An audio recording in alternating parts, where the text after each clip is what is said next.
Olá, amigos. Meu nome é Everton Henrique Gonçalves Cardoso, sou professor de Geografia e hoje nós abordaremos algumas informações ligadas à geografia do Brasil aplicada aos conceitos de agricultura e pecuária. Portanto, a somatória dos dois, a ideia de agropecuária. Vamos tentar definir basicamente esse conceito num primeiro momento, para que depois nós possamos entender alguns aspectos que eu preparei para essa nossa videoaula, que é a questão da estrutura fundiária e também a questão dos conflitos no campo e a questão da espacialização da produção agropecuária no território brasileiro. Vamos tentar entender num primeiro momento o que vem a ser essa ideia de agropecuária. A agropecuária é uma atividade milenária, uma coisa muito antiga, que na verdade estabelece a união de duas atividades, que é a ideia da agricultura e a ideia da pecuária. O que vem a ser a agricultura? A agricultura é o cultivo do solo para a obtenção de uma série de itens, ou seja, você cultiva esse solo e dele você consegue produzir alimentos, produzir matérias-primas diversas, porque nem tudo que se produz na agricultura, por exemplo, é um alimento. O algodão, por exemplo, pode ser produzido para dar origem a uma manta de tecido. Você pode produzir a cana-de-açúcar, que serve de açúcar, que é um alimento, mas pode servir também para produzir o etanol, que é um combustível. Então essa é a ideia básica. A agricultura é o cultivo do solo para a obtenção de matérias-primas diversas. Essa é a ideia fundamental de agricultura. E a pecuária? A pecuária nada mais é do que a criação de animais com a finalidade comercial. Essa é a ideia básica da pecuária. E aí existem vários tipos de pecuária. A pecuária ovina, a caprina, a leiteira, a de corte e outras tantas atividades que você pode fazer para criar animais com finalidade comercial. Abelhas, peixes, etc. e tal. Tudo isso estaria dentro desse grande conceito entendido como pecuária. A agropecuária, portanto, o cultivo do solo e a criação de animais com finalidades de produção de matérias-primas das mais diversas possíveis. Classificando a agropecuária, o que ela seria? Dentro dos setores da economia, setor primário, secundário e terciário, a agropecuária é uma atividade típica do setor primário da economia. Essa é uma questão fundamental também que nós temos que entender. E hoje muito importante, respondendo aí por uma boa parte das exportações realizadas pelo Brasil. Mas isso tudo nós comentaremos um pouco com vocês na sequência. Quando eu falo da história da agropecuária brasileira, nós podemos lembrar de uma série de questões, só aqui a título de curiosidade, para que você consiga se localizar no tempo, definir essas informações ao longo do tempo. Quando nós falamos do histórico da agricultura no território brasileiro, vamos lembrar o seguinte: primeiras atividades no Brasil foram atividades ligadas a um extrativismo vegetal, que nós iremos comentar posteriormente também, e pequenas, incipientes atividades agrícolas muito próximas ao litoral. O primeiro processo forte de agricultura desempenhado no Brasil foi na época das capitanias hereditárias, e sobretudo a faixa litorânea do nosso território foi utilizada para produzir a cana-de-açúcar. E aí se criavam todos aqueles ambientes de engenho, que incluíam a moenda desta cana também, e posteriormente a criação daquelas grandes barras que eram moídas, gerando aquele açúcar bruto, que era por meio de navios exportados sobretudo para o mercado europeu. Essa foi a primeira atividade básica de agricultura do nosso território. Só que todo mundo que morava aqui no Brasil não iria basicamente comer açúcar, então eles precisavam de uma diversificação de produtos que abastecessem o mercado interno. Daí, por exemplo, o surgimento de algumas criações de animais, de algumas atividades policultoras, que buscavam fornecer mantimentos para manutenção da população que vivia da produção da chamada cana-de-açúcar. E aí outros processos foram se desenrolando no Brasil, pequenas atividades agrícolas mescladas com algumas atividades de extrativismo. Talvez um outro grande ciclo forte que nós podemos delimitar de agricultura no território brasileiro seria, por exemplo, ao longo do século XIX, a popularização da produção do café. Esse foi um outro produto de bastante destaque, uma agricultura de bastante destaque no território brasileiro, notadamente nos estados de São Paulo, algumas áreas do Rio de Janeiro, posteriormente também norte do Paraná, Minas Gerais, Espírito Santo e assim sucessivamente. E aí, mais recentemente, ao longo do século XX, vários outros produtos também acabaram ganhando bastante destaque no histórico da produção agropecuária brasileira, como, por exemplo, a criação de gado, tanto para a produção de leite como para a obtenção de carne, o chamado gado de corte, também a produção de soja, a produção de milho e outros produtos que também são espalhados no território, dada a sua grande presença na cesta básica das pessoas e em outras atividades, como por exemplo a pecuária exigindo produtos da agricultura para sua continuidade. Aí entra a produção da mandioca, a produção do feijão, a produção do arroz, o milho, mais uma vez citando ele aqui para vocês. Então nós podemos dizer a vocês que o Brasil é um país bastante heterogêneo no tocante à agricultura e à pecuária. Nós temos não o domínio de um único produto, a especialização em um único produto, mas sim algumas áreas mais especializadas num determinado item, contudo, construindo uma pauta bastante significativa de produtos agropecuários sendo produzidos no território brasileiro. Aliás, isso tudo se deve, inclusive, a uma característica forte que o Brasil possui, que é a grande extensão territorial, baseada também na tropicalidade do nosso território. Ou seja, nós temos no Brasil, na grande maioria das áreas, uma abundância de água e calor. E isso vai ser convidativo a uma série de culturas agrícolas. Mas, ao mesmo tempo, por ser um território muito grande, nós temos uma certa variabilidade climática das áreas, o que vai fazer, por exemplo, que nós encontremos trigo no sul do Brasil, uma cultura típica de ambientes mais frios, cana-de-açúcar nas regiões tropicais, gado Nelore no norte, que já são produtos mais típicos de áreas mais quentes. E nas variações leste-oeste também, uma certa diversidade. Quer dizer, o Brasil é muito rico em sua agropecuária. Nós vamos tentar entender uma série de variáveis a partir dessa pequena, não tão pequena assim, introdução que eu fiz sobre o tema. O primeiro tema que eu selecionei para trabalhar com vocês nessa nossa videoaula, antes de entendermos a questão da produtividade do território brasileiro, é entender a estrutura fundiária do Brasil. E aí, para isso, eu vou pedir para minha amiga Kellen cortar para o slide, para que nós possamos observar este gráfico. Esse gráfico que, apesar de não ser tão recente assim, ele traz dados aqui de 1985, certo? Contabilizados todos no ano de 2010, mas ele faz uma comparação entre 85 e 2003 e uma outra comparação aqui entre 85 e 2005. Apesar de não ser um dado tão atual, ele é sintomático, ele representa a realidade que eu quero mostrar para vocês. Aqui nós temos grupos totais de áreas em hectares e a proporção do número de estabelecimentos e a proporção da área dos estabelecimentos. O que eu quero mostrar para vocês? Primeiro, na ideia do número de estabelecimentos. Eu quero dizer o seguinte, vamos pegar os dados de 2003 e 2005, vamos pegar essa tabela aqui, que ela mostra, essa fração da tabela, que ela mostra partes mais atuais e mais importantes para a gente. Vamos interpretar esta tabela. Área. Estabelecimentos com menos de 100 hectares, lembrando que um hectare equivale a 10 mil metros quadrados, representavam 85% dos estabelecimentos no Brasil. Em número, vocês imaginem o seguinte, se o Brasil tivesse 100 propriedades rurais, 85 delas teriam menos de 100 hectares. Agora observem a proporção da área dos estabelecimentos. Os 85, se a distribuição fosse toda equitativa, perfeitinho, a grande propriedade sendo tão representativa como a média e como a pequena, 85% dos estabelecimentos representariam aí mais ou menos 85% da área. Será que é isso? Não, não é isso que acontece.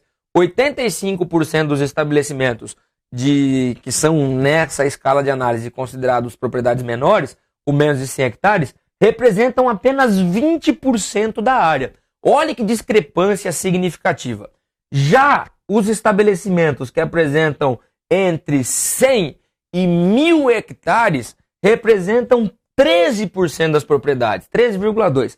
Naquela mesma conta que eu disse para vocês, ou seja, se nós tivéssemos 100 propriedades rurais no Brasil, mais ou menos 13 dessas propriedades teriam entre 100 e 1.000 hectares, representando 36% da área dos estabelecimentos. Notem que eu estou trabalhando com um número aqui pelo menos 6 vezes menor, mas já 1,5 vezes maior do que o número anterior. E isso fica mais gritante ainda quando nós observamos as propriedades com mais de 1.000 hectares, que representam aproximadamente 1,6% dos territórios, apresentando 43,8% da área. Notem o que eu disse para vocês. 1,6% do território representando 43,8%, quase 44% da área, enquanto 85% do território representando aproximadamente 20% da área, 85% do número de propriedades. Perdão, voltando à nossa discussão. Nossa, professor, eu não tenho muita facilidade de entender tabelas, eu fiquei meio perdido nessas informações. Vamos resumir para vocês o que eu disse. Eu disse que 85% do número de estabelecimentos ocupam 20% da área, enquanto 1,6% dos estabelecimentos ocupa 43,8% da área. Quem está no primeiro grupo? Os com menos de 100 hectares. Quem está no segundo grupo? Os com mais de 1.000 hectares. Resumindo para vocês, a frase está até aparecendo ali, ó. Nós temos uma estrutura fundiária concentrada no Brasil, com terras concentradas nas mãos de poucas pessoas. Isso significa dizer que no Brasil nós temos uma estrutura fundiária predominantemente baseada naquilo que nós chamamos de grande propriedade. Essa é a ideia básica. Notem o que eu disse a vocês. Propriedades com mais de 1.000 hectares, que representam 1,6% do número de estabelecimentos, ocupam praticamente metade do Brasil. Isso mostra que, no caso do Brasil, nós temos uma tendência de boa parte das terras, se você somar aquelas com mais de 100 hectares, 36 mais 43 nessa brincadeira vai dar 80% das propriedades com mais de 100 hectares. Ou seja, um país baseado em uma estrutura fundiária de grandes propriedades. Bom, mas essa é uma constatação do gráfico. Vamos imaginar que uma pergunta do seu vestibular, do seu concurso, do seu Enem, traga essa informação para vocês. Não peça que você entenda a tabela. Ele já traga a informação de que o Brasil é um país baseado numa estrutura fundiária de grandes propriedades. E aí ele inverte a pergunta. Ele dá isso como uma situação e pergunta o porquê. Quais são as razões que fizeram do Brasil um país com uma estrutura fundiária predominantemente baseada em grandes propriedades?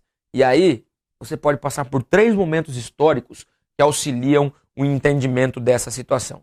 Primeiro desses momentos históricos, vamos lembrar da época das capitanias hereditárias. Se você pegar o Brasil no primeiro processo de colonização dele, logo após aquele período pré-colonial, o Brasil foi dividido em 15 faixas de terra.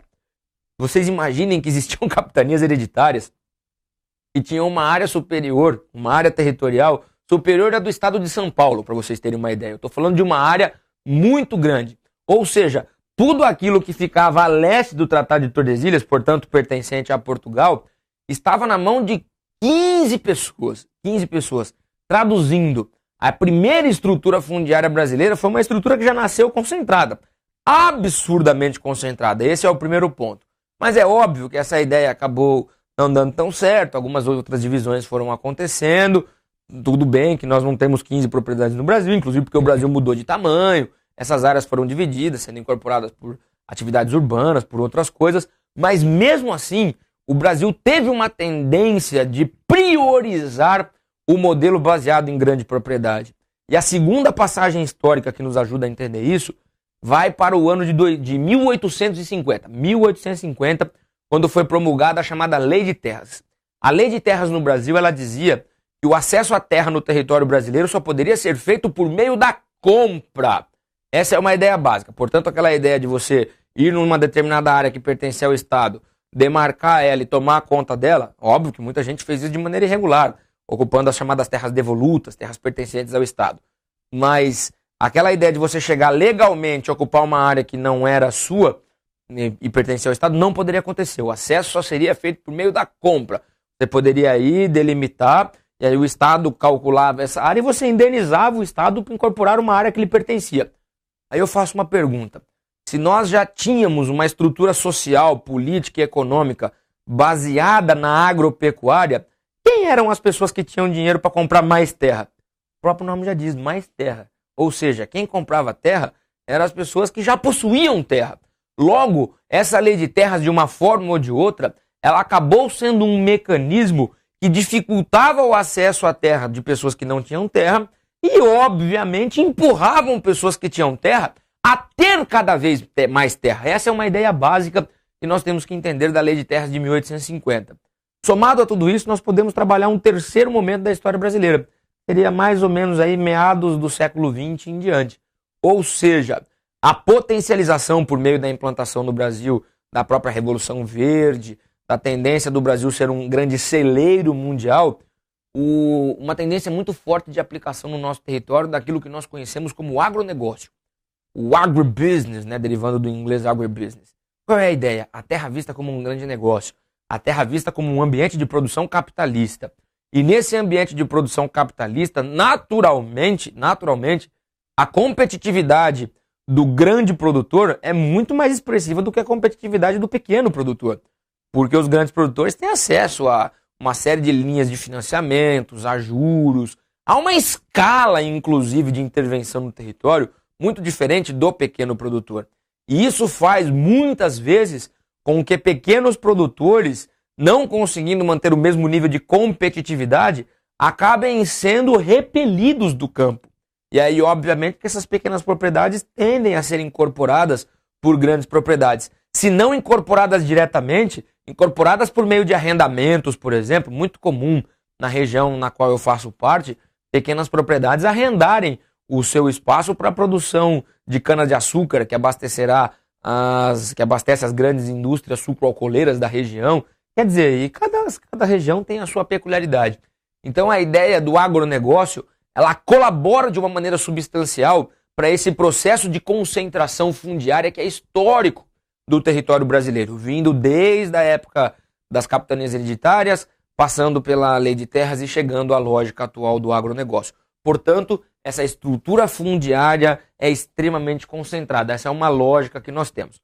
Vamos lembrar também que essa lógica de estrutura fundiária concentrada, ela não é uma lógica idêntica em todas as áreas do Brasil. Você vai ter algumas áreas, por exemplo, como o centro-oeste, o norte do Brasil, você tem a predominância mais significativa dessas propriedades gigantescas. Se você for para o estado do Paraná, sobretudo no sul do Paraná ou em Santa Catarina, onde você teve a entrada muito significativa de alemães, de eslavos, de uma série de povos italianos, ali você teve um predomínio de um modelo de agricultura baseado na mão de obra familiar, na ocupação de lotes um pouco menores, voltados a uma policultura, com produção voltada à subsistência e a um comércio mais localizado. Então, você tem muitos nuances, muitas variáveis quando você observa a realidade brasileira, que obviamente tem uma estrutura mais concentrada em alguns lugares e menos concentrada em outros lugares. Esse é um ponto importante para que nós possamos entender também. Muito bem, essa estrutura fundiária brasileira, de uma forma ou de outra, ela acaba sendo norteadora, sendo cenário, sendo palco, sendo um dos grandes agentes motivadores de conflitos que acontecem no território brasileiro. Conflitos pautados por uma estrutura fundiária que muitas vezes acaba sendo excludente na sua essência. E isso acaba gerando uma série de conflitos. Como, por exemplo, o conflito entre o agronegócio e a agricultura familiar. É uma pergunta muito comum de vestibular, de concurso, dentro da área de geografia. Por que agronegócio versus agricultura familiar? E se você observar os dois conceitos eles são diferentes na sua essência. Qual é a ideia básica do agronegócio? Incorporação de grandes áreas, que geralmente desenvolve uma monocultura, voltada para fins comerciais, com forte mecanização, com forte implantação de capital. Quando você observa a agricultura familiar, o próprio nome já diz, ela é familiar. Ela apresenta geralmente uma área mais reduzida, a produção geralmente tende a ser mais diversificada, para atender um mercado mais regional. Muitas vezes não se tem a mesma capacidade de capital, a mesma capacidade tecnológica, a mesma capacidade de implantação de mão de obra naquele espaço. Quer dizer, são duas lógicas muito diferentes. Agora, quando se parte para um debate sociológico de tudo isso, qual seria a melhor? Eu não vou estabelecer um juízo de valor aqui para vocês. Eu penso que as duas agriculturas têm a sua importância. E elas podem, inclusive, conviver dentro de um mesmo espaço, ser respeitados, obviamente, as características e as peculiaridades de cada uma. Mas, quando você observa, por exemplo, a realidade brasileira, você percebe de uma maneira muito significativa que a agricultura familiar ela tende a fidelizar de uma maneira mais expressiva o homem no campo, a fixar este homem no campo. Enquanto que o agronegócio, fruto de enormes mecanizações de espaços, tende a repelir este homem do campo. Muitas vezes é a mesma população que vai inchar as grandes cidades, que vai colaborar para que as grandes cidades acabem tendo um crescimento desordenado, enfim. O campo brasileiro poderia, de uma forma ou de outra, abarcar de uma maneira mais significativa essa população, evitando todos esses problemas que acontecem a jusante do processo, ou seja, na continuidade deste processo. Porque se tratam de duas lógicas muito diferentes. Mas os conflitos no campo só tendem a estar associados a esse embate entre agricultura familiar e agronegócio? Não. Existem outras questões, como, por exemplo, o agronegócio e o movimento social. De uma forma ou de outra, existe uma relação, inclusive, entre esses dois tópicos. Por quê? Porque os movimentos sociais, eles questionam a prática do agronegócio justamente por defenderem a agricultura familiar.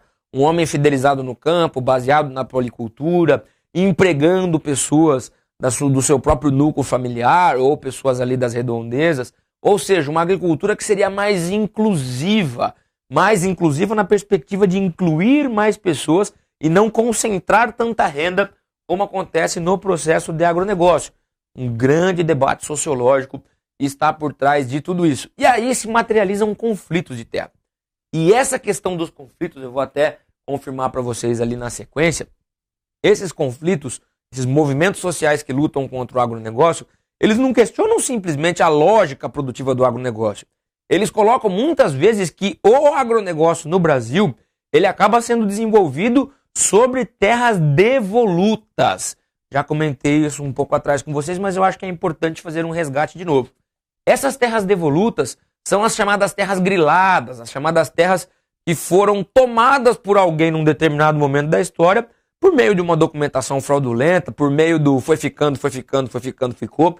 Mas essas terras pertencem ao Estado e ninguém pagou por essas terras. Se essa terra pertence ao Estado, não é justo ela estar na mão de uma pessoa, uma grande fazenda, por exemplo.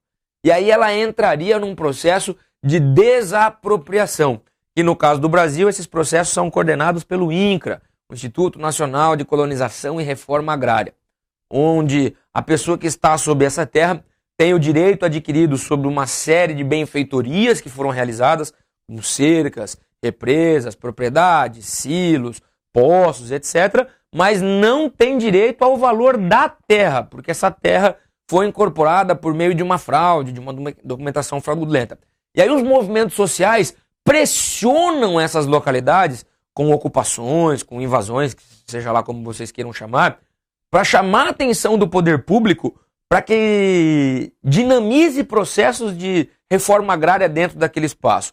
Indeniza-se o proprietário, o suposto proprietário dessa área, pelas benfeitorias que a possui, e essa terra ela acaba sendo uma terra de interesse social, que pode, obviamente, viabilizar projetos de reforma agrária nessa localidade. Então aí existem conflitos dos modelos de agronegócio, inclusive existe a própria bancada do agronegócio no Congresso brasileiro, no Senado brasileiro, e organizações. Me recordo muito de uma organização atuante aqui no Pontal do Paranapanema chamada UDR, que é a União Democrática Ruralista, que acabava unindo vários grandes produtores e defendiam os seus interesses contra movimentos sociais que atuavam na região desse mesmo Pontal, como, por exemplo, o MST, o Movimento dos Trabalhadores Sem Terra. E, aliás, várias áreas são palcos desses conflitos no Brasil. Estou citando para vocês o Pontal do Paranapanema, mas poderia citar também algumas áreas sudoeste do estado do Paraná, muito comum você ter conflitos naquela área também, e o estado do Pará. O estado do Pará é campeão aí em conflitos, que inclusive acaba incorrendo em mortes de pessoas dentro desses conflitos. Um outro ponto que eu posso citar para vocês são os conflitos existentes entre a agropecuária e as terras indígenas. Esse aqui é um outro problema gravíssimo e sério de conflitos no campo brasileiro, por uma razão muito simples.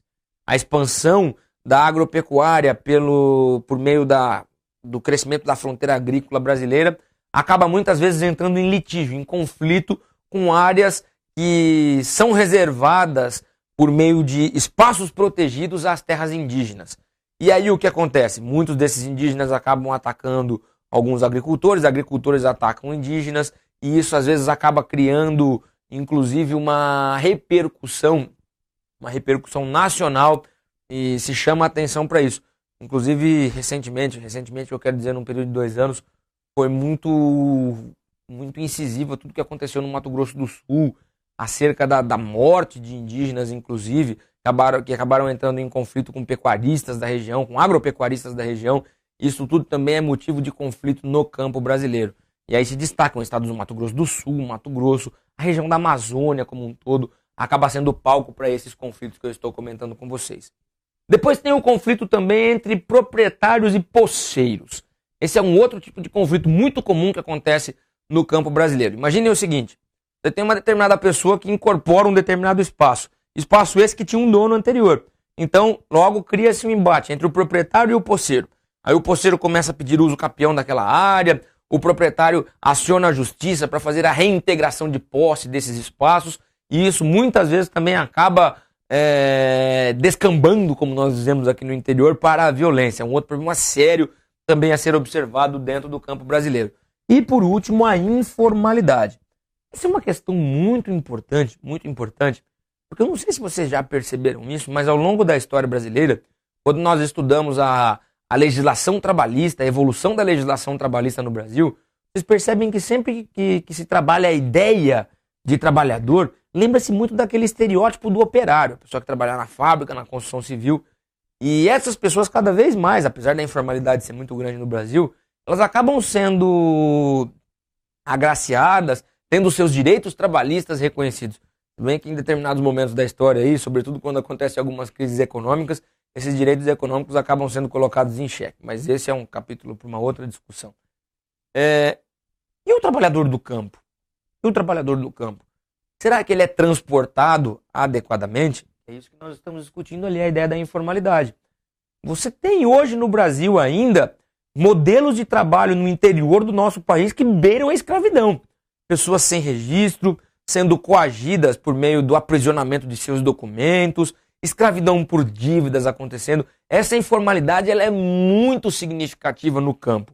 Inclusive porque o campo muitas vezes é mais invisível aos olhos da nossa sociedade. Na cidade a coisa está gritante, está ali na cara da grande mídia. Agora quando você vai para os rincões do Brasil, você tem uma tendência à não observação desses aspectos. Então, tudo isso que eu estou citando para vocês, que é um debate um tanto quanto sociológico também, ajuda bastante a entender algumas questões do Enem, dos vestibulares e de diversos concursos, são importantes para entendermos o porquê que o espaço do campo ele acaba sendo um espaço de lutas sociais, um espaço de problemas sociais e, obviamente, que se alvo de políticas públicas podem ser também soluções sociais. É importante nós entendermos sempre os dois lados dessa mesma moeda. Quando eu falo de produção agropecuária brasileira, na introdução eu já citei alguns dos aspectos fundamentais, mas seria importante nós citarmos alguns dos principais produtos que são cultivados dentro do nosso território. Destaque no Brasil, por exemplo, soja. Soja é muito importante. O Brasil é um grande produtor de soja porque nós precisamos de soja. Soja se faz óleo, soja se faz uma série de rações, se faz farelos que são extremamente utilizados para diversas finalidades. O milho você tem desde a produção baseada na agricultura familiar, porque qualquer criação come um milho, da galinha ao cavalo, as pessoas comem milho sob a forma de bolo de pamonha, de farinha, mas o milho produzido em larga escala também para exportação. O café, um produto que já foi praticamente responsável por 80% da exportação dos produtos agropecuários brasileiros, hoje não é tão representativo assim, mas é muito importante. Café esse que já foi muito forte no Paraná e devido aos problemas com as geadas ele acabou ocupando regiões mais... Paraná, São Paulo, mas hoje ele ocupa muitas áreas de Minas Gerais, Espírito Santo, muito importante também. O cacau, matéria-prima básica para fazer o chocolate, com destaque para o sul da Bahia. O algodão, mais comum como um algodão herbáceo, ou seja, aquela plantação mais rasteira no sul do Brasil e no centro-oeste do Brasil. No Nordeste nós temos um predomínio do algodão arbóreo, que seriam pequenos arbustos aí que acabam dando origem ao algodão, que é uma matéria-prima básica para fazer de óleo a tecido. A cana-de-açúcar, produção da cana-de-açúcar cresceu muito no Brasil, não só porque a demanda interna e externa de açúcar é muito grande, mas porque é a base para a produção do etanol. Hoje nós temos aí grande parte da frota brasileira de veículos, sobretudo os veículos pequenos, não estou falando caminhões, nada mais ônibus, mas veículos menores, praticamente todos eles tendo incorporada a tecnologia Flex, que permite o abastecimento com etanol, com gasolina, dependendo da maior ou menor competitividade de um determinado combustível. A cana-de-açúcar se espalhou por vastas áreas do Brasil, Paraná, São Paulo, Mato Grosso do Sul, Mato Grosso, enfim, vários destaques. O feijão é um outro produto que você encontra espalhado em praticamente todo o território brasileiro, por ser um produto assim como o arroz, que é outro que está aqui ao lado dele, produto base na nossa cesta básica, e por isso ele é produzido em vastas áreas. Já falei do arroz. Mandioca também é um outro produto que é bem espacializado no Brasil devido à sua múltipla utilização. Se faz a fécula, se dá para animais, se faz a farinha, quer dizer, você tem uma utilização muito ampla e qualquer quintal uma pessoa pode plantar uma raiz de mandioca e isso vai fazer com que a mandioca então seja plantada em escalas menores, mas ao mesmo tempo em escalas muito maiores. E eu citei aqui para vocês também o trigo. O trigo eu coloquei aqui numa peculiaridade que é bem interessante. O trigo ele tem uma questão climática muito importante, né? Nós precisamos de áreas mais frias para a produção de trigo. Então, grande parte do território brasileiro não é viável como área a ser produzida o trigo. Logo, o trigo acaba sendo regionalizado, sobretudo no Rio Grande do Sul, Santa Catarina, algumas áreas do Paraná, sul do estado de São Paulo. O que não garante a subsistência brasileira. Daí o Brasil ser um grande importador de trigo. Nós não somos autossuficientes na nossa produção de trigo. Somos importadores, sobretudo da Argentina, do Canadá e dos Estados Unidos, os grandes centros que mais exportam trigo para o território brasileiro. Na pecuária, eu citei aqui esse que é o maior destaque, a pecuária bovina de corte de leite. Só para citar para vocês, pecuária de corte é aquela para produzir carne, a leiteira, como o próprio nome diz, para produzir o leite, além de outros rebanhos que são igualmente importantes no Brasil, inclusive para exportação, como a produção de porcos, ou seja, o rebanho suíno, a produção ovina, ou seja, os carneiros, as ovelhas, equinos. O Brasil é um grande produtor de cavalos, desde cavalos supostamente mais simples para labuta diária, como também cavalos de mais raça, de mais raça, não gosto muito de usar esse termo, mas cavalos de maior valor, os pent horses, os manga largas, os quarto de milha, etc e tal. Aves, o Brasil é um grande produtor, por exemplo, de frango, grande exportador de frango inclusive. Em alguns lugares essas aves são criadas como aves poedeiras aí para a produção de ovos, destaque para a região de Tupã, de Bastos, no interior de São Paulo. Nós temos uma produção de cabras muito forte também, sobretudo no Nordeste brasileiro. A cabra serve não só como carne, mas também para a produção de leite. A produção bubalina, ou seja, os búfalos. Destaque para a Ilha de Marajó, lá no Pará, onde você tem uma produção de búfalos. Mas produção essa que cresce em várias outras áreas do nosso território. Esse mapa aqui, essa figura, eu gostaria de pedir para minha amiga Kellen cortar para o slide, porque ela traz algumas informações bem interessantes com base na safra de 2011, em que se espacializam os principais produtos que são encontrados dentro do território brasileiro. Olhem só, setor agropecuário, produção no Brasil entre 2010 e 2011. Esse slide é matador de muitas questões nos seus vestibulares. Vamos citar aqui alguns dos principais produtos. Safra de 2011 de café no Brasil. 43 milhões de sacas de café produzidas. Com destaque para quem? Praticamente metade dessa produção localizada no estado de Minas Gerais. Notem então que Minas Gerais se destaca pela produção de café. Vamos trabalhar a cana com vocês. 624,9 milhões de toneladas. Mais da metade dessa produção localizada no estado de São Paulo. São Paulo, o maior produtor de cana-de-açúcar. Olha, a pessoa uma pergunta assim, são os maiores estados produtores de café, cana e milho, respectivamente, aí você tem que pôr na ordem. Olhem só, café para Minas Gerais, cana-de-açúcar para São Paulo, e agora nós vamos falar do milho. O milho, na safra 2010-2011, 57 milhões de toneladas, com destaque aqui, mais ou menos um quarto dessa produção, fazendo dele o maior estado produtor, o estado do Paraná. Vou voltar aqui para a nossa discussão, só a título de curiosidade, fazendo aqui um bate-papo mais próximo com vocês. O Brasil pode melhorar muito ainda na sua agricultura. E tem um dado que eu gostaria de comentar com vocês que é bem interessante. Nós produzimos aproximadamente aí 57 milhões de toneladas de milho. Os Estados Unidos produziu mais de 400 milhões de toneladas de milho. Isso significa que eles dedicam mais área para o milho? Sim, sem sombra de dúvida. Você tem os corn belts lá que são muito utilizados. Mas vem também da questão de produtividade. Você consegue mecanizar mais adequadamente, melhorar mais adequadamente o solo, melhorar mais adequadamente a semente, as técnicas de manejo, tudo isso pode garantir maior produtividade. Produtividade é a relação entre produção por área. Ou seja, você consegue muitas vezes, ocupando o mesmo espaço, ter uma produção muito maior por meio da melhoria das técnicas empregadas no processo. Essa é uma questão importante para que a gente possa entender. Voltando aqui para a nossa discussão, falamos desse terceiro produto, que é o milho, mais ou menos entre 2010 e 2011, 57 milhões de toneladas produzidas, um destaque para o estado do Paraná. Vamos falar um pouco de boi agora. O boi, carne bovina, 21 milhões de abates. 21 milhões de abates.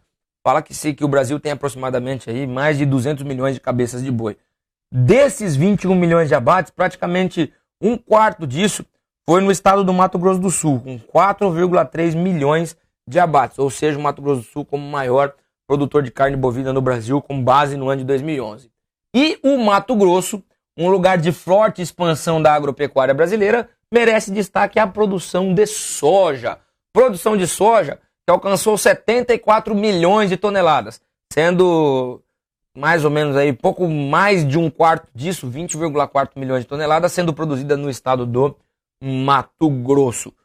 Se você somar esses grãos, voltando aqui à nossa discussão, estou falando de soja, de milho, aí entra feijão, trigo e todos os outros, o Brasil está batendo consecutivamente alguns recordes na produção, algo em torno de 200 milhões de toneladas. Aí entra um outro problema sério do Brasil, ligado à agricultura, que as questões de vestibular gostam muito de perguntar. Dessa soja, por exemplo, que é produzida aqui no estado do Mato Grosso, grande parte dela é exportada. Soja, milho, por exemplo, a China é uma grande compradora da nossa soja, do nosso milho. Como que essa soja faz para chegar até, por exemplo, o Porto de Paranaguá ou o Porto de Santos? Ela vem por meio de algumas hidrovias, de algumas ferrovias, mas predominantemente por meio de rodovias. Será que a rodovia, a carreta, é o meio mais adequado para se transportar soja?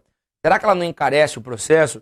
Será que nós não temos uma diminuição da competitividade desses nossos produtos à medida que você não faz uso de uma logística adequada para escoar toda essa produção? São perguntas que se fazem. A associação entre a agricultura, a pecuária e a estrutura de transportes, a malha rodoviária, ferroviária, a estrutura portuária. Muito comum você ver na época da soja a criação daqueles gargalos no complexo Anchieta Imigrantes, aquela fila de carretas para conseguir chegar com sua soja no porto e ser embarcada nas grandes balsas, nas grandes embarcações com destino aos grandes mercados consumidores mundiais. Isso tudo, de uma forma ou de outra, acaba sendo um empecilho para o desenvolvimento da agricultura. Uma infraestrutura mais adequada melhoraria o preço do produto, aumentaria o lucro, melhoraria a competitividade. Todas essas palavras são muito comuns de serem encontradas dentro de textos que versam sobre esse assunto que eu estou comentando com vocês. E para que a gente possa já ir para a fase final da nossa aula, eu trouxe aqui essa anamorfose, que foi uma pergunta do vestibular da FUVEST, uma pergunta muito interessante que eu estou trazendo para que vocês possam dar uma olhada. Anamorfose, eu tenho certeza que vocês que estão acompanhando todas as aulas, vocês se lembram. Se não se lembram, só voltar um pouquinho naquela aula que fala sobre noções de cartografia, projeções e anamorfoses. Mas é óbvio que eu vou dar uma revisadinha para vocês. Anamorfose é quando você, para uma determinada informação que você quer espacializar, você distorce toda a área do mapa, todo o formato desse mapa.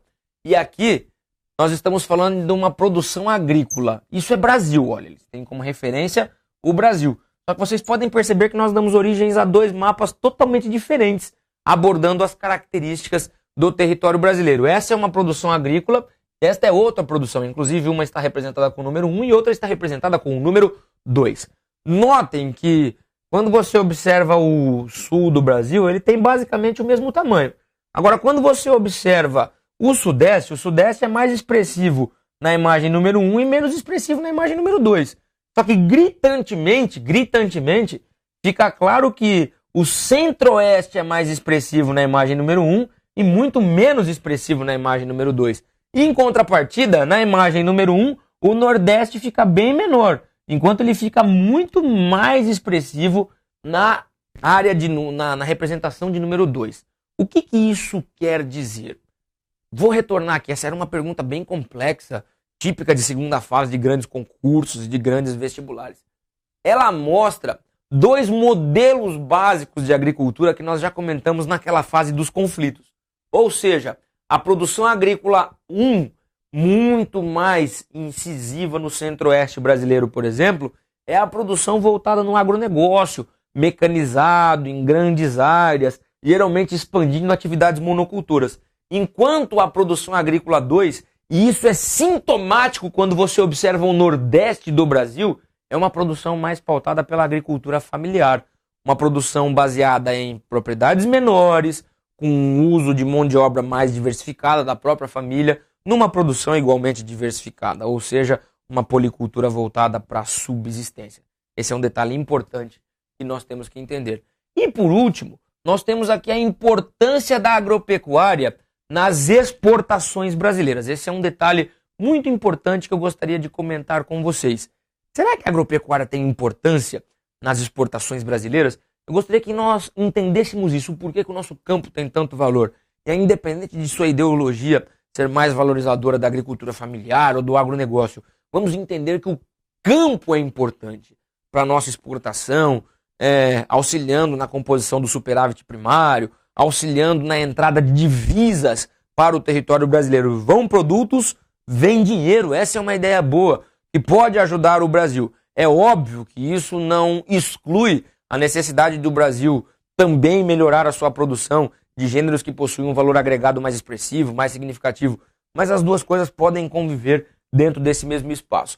Quando você olha os produtos mais exportados pelo Brasil nos últimos 12 meses, isso tudo tendo em consideração 2010, 2011, mais uma vez é um dado aqui que tem 4, 5 anos, mas ele não muda tanto assim, é importante nós entendermos como vários produtos oriundos da agropecuária possuem uma presença significativa nas primeiras posições desse ranking que apresenta 22 produtos, os principais produtos exportados pelo Brasil nos últimos 12 meses, tendo como base, tendo como referência, não o valor em toneladas, porque aí determinado produto tem um valor mais agregado ou menos agregado, mas o valor em dólares.